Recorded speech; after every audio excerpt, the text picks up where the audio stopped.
are. Liverpool give us another heart attack. But it's what champions do. They reel you in and then they give you that moment of magic. I was checking your heart pulse last time, Cheen. How is it today? Asim, every bloody week this Liverpool team put you through the races, don't they? I'm not going to lie. Look, I was absolutely fuming with our performance today. I'll be honest, I'm not going to... Yes, it was an amazing win and I was happy with it. Another late win, I get that. But I was really, really fuming with that performance. But thank God that at the end we managed to get that penalty and it calmed me down. 4 out of 4. I can take it. I'll move on to the next week because it was me, the one that's always said it's not about the performances. It's always about getting the points on the board, and we managed to get the points on the board. But if we didn't win today, I say, God forbid what this fan cam would have been like, because I would have grilled half of that football team today, mate. But tell me what you were frustrated by as Manchester City nearly score in the first 17 seconds. Haaland just puts it past the balls. But forget about them. It's all about the King today. Tell me what you were frustrated about, because, Gene, it's not going to be the first time and the last time that we come up against a really, really rigid defence like that today.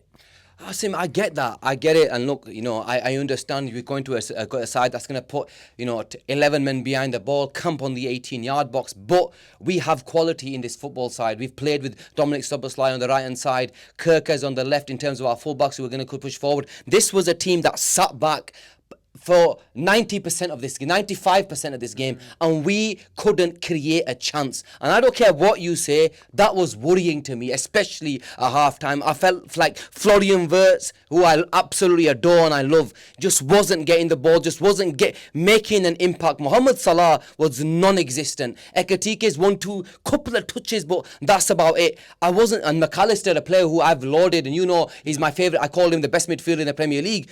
Honestly, just wasn't doing anything, Asim. Just sticking on McAllister. Are you worried about him? Look, he's just coming back from an injury, Asim. I have to be fair, right? He's just come back from an injury. It's taking him a bit of time. He did have the knock in the game, but he hasn't been great. I'm not going to sit here and sugarcoat it. If anything, he's been shit, right? Since he's come back. But like I said, it will take time. Maybe it's the injury that's played on him, match fitness, all that type of stuff. He will come good.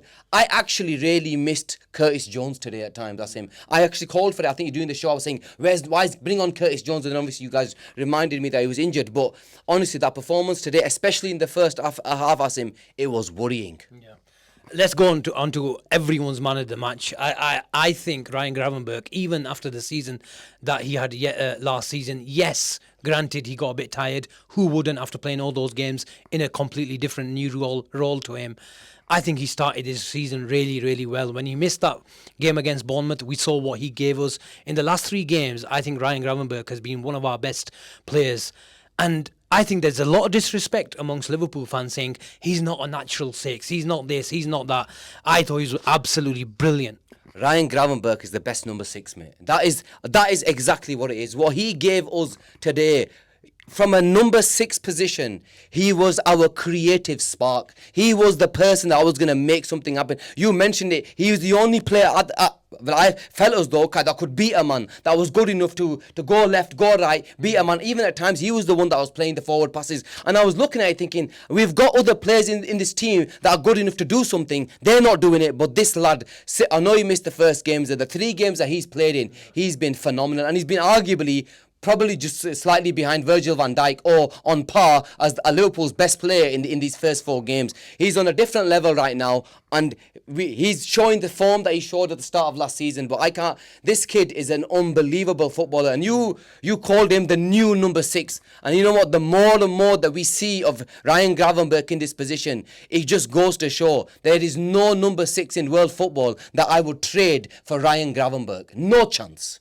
Well said. I want to touch on the little change that Slot made in the second half. I thought the easy option would have been, and what we saw in pre-season is Szoboszlai playing from the McAllister position, coming in, and we saw that switch from those areas to Salah in pre-season. But today was slightly different.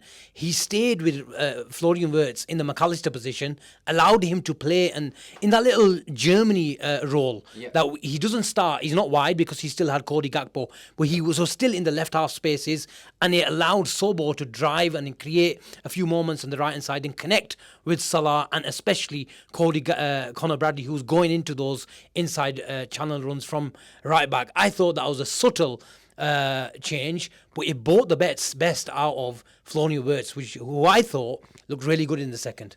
Second half, he was a completely different player to what we saw in the first half. The first half, he just couldn't find any space. We couldn't find him. He couldn't find us. He did all the running. You could tell he was actually making movement, but he wasn't finding the space. He wasn't getting the ball. Second half, you saw a completely different Wirtz. Like I said, he was primarily playing, like you mentioned, primarily playing on that left half space, play on that side, and he began to start creating. He was getting the ball a lot more. And you're right, it's because we were able. Look, they did slightly tire towards the second half as well, because they did put in a lot in the first half. But because we've got so many players in every single phase of play from the right hand side, there was always space for him to go into and pick up the ball on the left hand side. Look, I was really happy with his second half performance, but there's a lot of work still to do. There is a lot of work in terms of the attacking play that we need to work on. And you mentioned Salah said that, you know what, it takes time. There's a lot of players that have come in. Yes, look, you're talking 2 new fullbacks,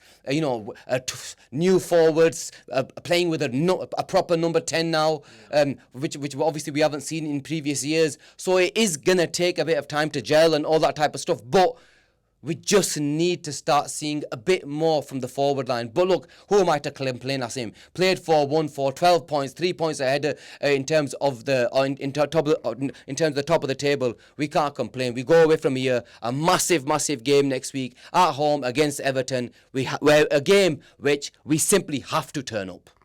4 out of 4, 12 out of 12. Who the hell are we to complain? We catch you in the next one.